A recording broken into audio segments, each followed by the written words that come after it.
बातमी लाडकी बहीण योजनेबाबतची उपमुख्यमंत्री अजित पवारांनी लाडक्या बहिणींसाठी खुशखबर दिली। लाडक्या बहिणींकरता पुढच्या हप्त्यासाठी निधी मंजूर करण्यात आला। त्यांच्या खात्यावर रक्कम जमा होईल असं अजित पवारांनी सांगितलंय।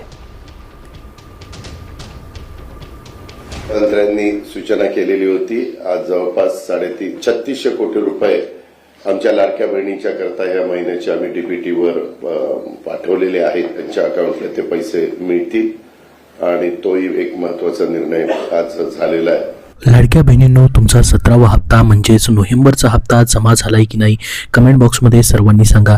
आता बघा, तुम्ही 18व्या हप्त्याची म्हणजे तुमच्या डिसेंबर महिन्याच्या आणि 19वा हप्ता म्हणजे जानेवारी महिन्याच्या हप्त्याची वाट पाहत असाल, कारण की पहा 2 हप्ते एकत्रित दिले जातील असं बोललं जात होतं, जे की तुम्हाला डिसेंबरचे आणि नोव्हेंबरचे 3000 रुपये। मात्र या ठिकाणी फक्त एकच लाभ तुम्हाला 17वा हप्ता या ठिकाणी सध्या जमा झालेला आहे।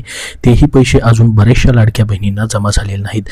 तुमचे पैसे जमा झालेले असतील तर धन्यवाद, जमा झाले म्हणून नक्की पाठवा, जेणेकरून सर्वांना माहिती समजेल। आणि तुमचे पैसे आलेले नसतील तर नाही म्हणून त्यापुढे तुमचा जिल्हाही पाठवा, कुठल्या जिल्ह्यामधून तुमचे पैसे येणे बाकी आहे, जेणेकरून सर्वांना समजेल की कुठल्या जिल्ह्याचे पैसे अजून येणं बाकी आहे। तर बघा, आता नवीन गुड न्यूज आलेली आहे, ती म्हणजे नवीन वर्षात लाडक्या बहिणींना डबल गिफ्ट भेटणार आहे। मकर संक्रांतीला खात्यामध्ये 3000 रुपये या ठिकाणी जमा होणार आहेत असं बोललं जात आहे। काय आहे संपूर्ण माहिती आपण बघूयात। लाडकी बहीण योजनेत महिलांना डिसेंबर जानेवारीचा हप्ता एकत्रित येऊ शकतात। मकर संक्रांतीचा मुहूर्त साधत महिलांच्या खात्यामध्ये 3000 रुपये जमा केले जाऊ शकतात। तर बघा, अजूनही जी अधिकृत घोषणा झालेली नाही, मात्र ही शक्यता असू शकते, कारण की याच्या अगोदर देखील सरकारने सणांचा मुहूर्त साधत या ठिकाणी डबल हप्ते देखील जमा केलेले आहेत। कारण की डबल हप्ता जमा होण्याचं कारण देखील तसं असू शकतं, कारण की बघा, डिसेंबर महिना संपलेला आहे परंतु डिसेंबर महिन्याचे पैसे जमा झालेले नाहीत आणि जानेवारी महिना संपलाय, मग जानेवारी महिन्याचेही पैसे देणं बाकी आहे आणि डिसेंबरचेही। तर 2 हप्ते सध्या तुम्हाला येणं गरजेचं आहे। मग ते या ठिकाणी जानेवारीचा हप्ता आणि डिसेंबरचा हप्ता तुम्हाला ह्या जानेवारी महिन्यामध्येच दिला तर एकत्रित 3000 रुपये भेटल्यास लाडक्या बहिणींना मोठा दिलासा भेटू शकतो। आणि मकर संक्रांतीच्या सणाच्या निमित्तानं ही या ठिकाणी डबल हप्ता भेटल्यास तुम्हाला मोठा दिलासा भेटू शकतो। तर मकर संक्रांतीच्या सणाचा मुहूर्त साधत तुम्हाला एकूण 2 हप्ते या ठिकाणी एकत्रित देण्याची घोषणा देखील केली जाऊ शकते। तर बघा, लाडकी बहीण योजनेबाबतची महत्त्वाची माहिती पुढे आपण बघणार आहोत। डिसेंबरचा आणि जानेवारीचा हप्ता एकत्रित तुम्हाला भेटणार का तेही पाहणार आहोत। मकर संक्रांतीला तुमच्या खात्यामध्ये 3000 रुपये येऊ शकतात। तुम्हालाही वाटतं का 3000 रुपये सणाच्या निमित्ताने यावेत? कमेंट बॉक्समध्ये सर्वांनी हो म्हणून नक्की सांगा, जेणेकरून सर्वांपर्यंत ही माहिती पोहोचेल की सर्व लाडक्या बहिणींची आशा आहे की 3000 रुपये एकत्रित देण्यात यावेत मकर संक्रांतीच्या निमित्तानं। तर बघा, लाडकी बहीण योजनेत महिलांना नोव्हेंबरचा हप्ता देण्यात आला आहे। नोव्हेंबरच्या हप्त्यानंतर आता महिला डिसेंबरच्या हप्त्याची प्रतीक्षा करत आहेत। दरम्यान अशातच आता जानेवारीचा हप्ता कधी दिला जाणार याबाबत देखील चर्चा होत आहे। नोव्हेंबर आणि डिसेंबरचा हप्ता एकत्रित येणार असल्याच्या चर्चा सुरू होत्या, मात्र महिलांच्या खात्यामध्ये फक्त नोव्हेंबर महिन्याचेच 1500 रुपये जमा झाले। भरपूर साऱ्या लाडक्या बहिणींनी जवळपास 2 महिने वाट पाहिली, नोव्हेंबर महिनाही वाट पाहिली, डिसेंबर महिन्याचीही वाट पाहिली। लाडक्या बहिणींना वाटत होतं की 2 हप्ते एकत्रित आल्यास या ठिकाणी मोठा दिलासा भेटेल, परंतु 2 हप्त्याऐवजी फक्त एकच हप्ता जमा करण्यात आला। आता तरी या ठिकाणी मकर संक्रांतीच्या निमित्तानं सरकारने निर्णय घ्यायला पाहिजे की डबल हप्ता या ठिकाणी लाडक्या बहिणींना देणं गरजेचं आहे। सणाच्या निमित्तानं तसा निर्णय होण्याची शक्यता देखील असू शकते।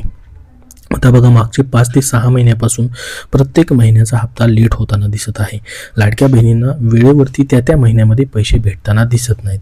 मग त्याच्यासाठी या ठिकाणी जर डबल हप्ता दिला तर अजून जानेवारी महिन्याच्या आणि डिसेंबर महिन्याची या ठिकाणी लाडक्या बहिणींना वाट पाहावी लागणार नाही, किंवा सरकारने कुठेतरी 1 तारीख प्रत्येक महिन्याच्या इन्स्टॉलमेंटची त्या महिन्याची फिक्स करणं गरजेचं आहे। म्हणजे मग लाडक्या बहिणींना पूर्ण महिनाभर वाट पाहावी लागणार नाही। लाडक्या बहिणी पूर्ण महिनाभर वाट पाहतात, मात्र त्या महिन्यामध्ये पैसे येत नाहीत आणि पुढच्या महिन्यामध्येही पहिल्या किंवा दुसऱ्या आठवड्यामध्ये पैसे येत नाहीत। नोव्हेंबर महिन्याचा हप्ता तर या ठिकाणी जवळपास 31 डिसेंबरला जमा झाला 2025 संपायच्या अगोदर। तर 1 तारीख फिक्स केल्यास लाडक्या बहिणींना मोठा फायदा होईल। वाट पाहावी लागणार नाही प्रत्येक महिन्याची इन्स्टॉलमेंटची, आणि त्यांची जी प्रत्येक कामे आहेत, जसं की आर्थिक कामं, घरामधील दवाखान्याची कामं असतील, ही सर्व कामे वेळेवरती त्यांना पूर्ण करण्यास या ठिकाणी मोठा फायदा होणार आहे. त्याच्यामुळे एक तारीख फिक्स करावी का? तुमचं मत त्याच्याबद्दल काय आहे? कमेंट बॉक्समध्ये तुमचं मत असेल की एक तारीख सरकारने फिक्स करणं गरजेचं आहे, तर सर्वांनी यस म्हणून टाईप करा, जेणेकरून सर्वांपर्यंत ही माहिती पोहोचेल, तुमचं मत या ठिकाणी पोहोचेल आणि एक तारीख फिक्स होण्यास मदत होऊ शकते. तर बघा, आता जानेवारीचा हप्ता देखील कधी दिला जाणार याबाबत देखील चर्चा होत आहे. नोव्हेंबर आणि डिसेंबरचा हप्ता मात्र एकत्रित भेटला नाही. मग हे 2 हप्ते तरी एकत्रित भेटणार का? तर पहा, डिसेंबर जानेवारीचा हप्ता तुम्हाला एकत्रित येणार का? नेमकं त्याच्याबद्दल काय माहिती दिली बघा. नोव्हेंबरचे पैसे जमा झाले आहेत, यानंतर डिसेंबर जानेवारीचा हप्ता एकत्रित येणार असा प्रश्न विचारला जात आहे. दरम्यान डिसेंबर जानेवारीचा हप्ता एकत्रित येण्याची शक्यता देखील आहे. 14 जानेवारीला महिलांच्या खात्यामध्ये पैसे येऊ शकतात. मकर संक्रांतीचा मुहूर्त साधत महिलांना खुशखबर दिली जाऊ शकते. तर बघा, जानेवारी महिन्यामध्ये हे दोन्ही हप्ते एकत्रित आल्यास तुमची मकर संक्रांत गोड होऊ शकते. 14 जानेवारीला किंवा 14 जानेवारीपासून ते 17 जानेवारीपर्यंत किंवा त्याच्या अगोदर 14 जानेवारीच्या अगोदर देखील निर्णय घेतला जाऊ शकतो. सणाच्या निमित्तानं 100% या ठिकाणी सरकार याच्याबद्दल काही ना काहीतरी निर्णय घेईल आणि तुमचे 2 हप्ते एकत्रित देण्यासंदर्भातला विचार होऊ शकतो. किंवा या ठिकाणी एक तर तुम्हाला डिसेंबरचा तर एक तरी हप्ता या ठिकाणी मकर संक्रांतीच्या निमित्तानं दिला जाऊ शकतो, कारण की लाडक्या बहिणींचा सण आहे. त्याच्यामुळं हा निर्णय घेणं खूप गरजेचं आहे. तुम्हाला याच्याबद्दल काय वाटतं? असा निर्णय घ्यायला पाहिजे का? कमेंट बॉक्समध्ये तुमचं मत नक्की सांगा. बघा, महापालिका निवडणुकाआधी महिलांना हे पैसे भेटू शकतात. आता तुम्ही म्हणाल की आचारसंहिता चालू आहे, तर आचारसंहितेचा याच्यावरती परिणाम होण्याची शक्यता खूपच कमी आहे, कारण की नोव्हेंबरचा हप्ता जो आहे आचारसंहितेच्या काळामध्येच वाटप झालेला आहे. त्यामुळे आता लाडक्या बहिणीच्या योजनेला आचारसंहितेचा या ठिकाणी काही परिणाम होणार नाही. तुमचे पैसे या ठिकाणी भेटत राहतील. परंतु त्याच्या अगोदर 2 GR येणं गरजेचं आहे. जर डबल हप्ता वाटप करणार असेल तर सरकार, कारण की 2 GRमध्ये या ठिकाणी डिसेंबरच्या हप्त्याचं वितरणाचा त्याच्यामध्ये निधी नमूद असणं गरजेचं आहे आणि जानेवारीचा देखील. जर निधी मंजूर झाला तर तुमचे पैसे या ठिकाणी येण्यास 2 महिन्याची काही हरकत असणार नाही. याच्या अगोदर बघा, 2024मध्ये निधी मंजुरीचा कुठलाही GR येत नव्हता. डायरेक्टली तुमच्या खात्यामध्ये त्या महिन्यामध्ये शेवटच्या आठवड्यामध्ये त्या महिन्याच्या पैसे जमा होत असत. परंतु यावेळेस प्रत्येक महिन्यामध्ये या ठिकाणी काय होतं आहे, GR येतोय आणि त्याच्यानंतर GR आल्यानंतर 8 ते 10 दिवसानंतर तुमचं वितरण सुरू होत आहे. त्याच्यामुळे सरकारने याची फिक्स तारीख केल्यास जो GR काढायचा आहे किंवा जी पण प्रक्रिया करायची त्या काळामध्ये करणं गरजेचं आहे. आणि लाडक्या बहिणीनं एक तारीख फिक्स केल्यास त्या तारखेला पैसे भेटल्यास मोठा फायदा होणार आहे. तर बघा, मकर संक्रांतीसोबतच महापालिका निवडणुकाआधी महिलांच्या खात्यामध्ये पैसे येऊ शकतात. महापालिका निवडणुका 14 व 15 जानेवारी रोजी आहेत. त्याआधी महिलांना पैसे दिले जाऊ शकतात. त्यामुळे महिलांना डबल आनंद मिळण्याची शक्यता आहे. दरम्यान याबाबत कोणतीही अजून अधिकृत घोषणा मात्र झालेली नाही.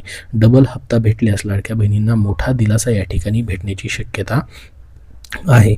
आता बघा, या लाडक्या बहिणींचे लाभ बंद होण्याची शक्यता आहे.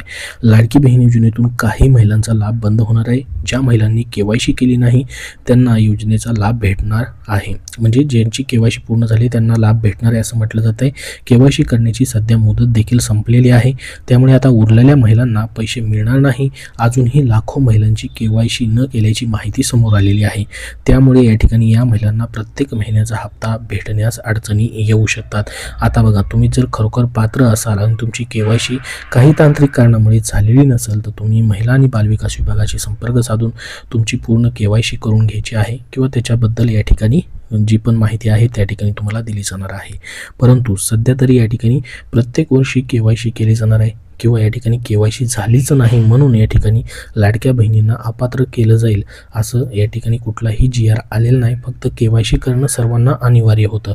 परंतु काही टेक्निकल एररमुळे तुमची KYC झालेली नसेल आणि तुम्ही खरोखर पात्र असाल तर तुम्ही पात्रच राहणार आहात. पुढं देखील तुम्हाला पुढच्या वर्षी देखील अजून KYC करावी लागणार आहे. तर संपूर्ण माहिती आपण पाहिलेली आहे. याबद्दल अजून तुमचे काय प्रश्न असतील तर कमेंट बॉक्समध्ये कमेंट करून नक्की विचारा. हा व्हिडिओ नक्की लाईक करा. पुढील सर्व अपडेट पाहण्यासाठी आपला चॅनल सबस्क्राईब करून नक्की ठेवा. धन्यवाद.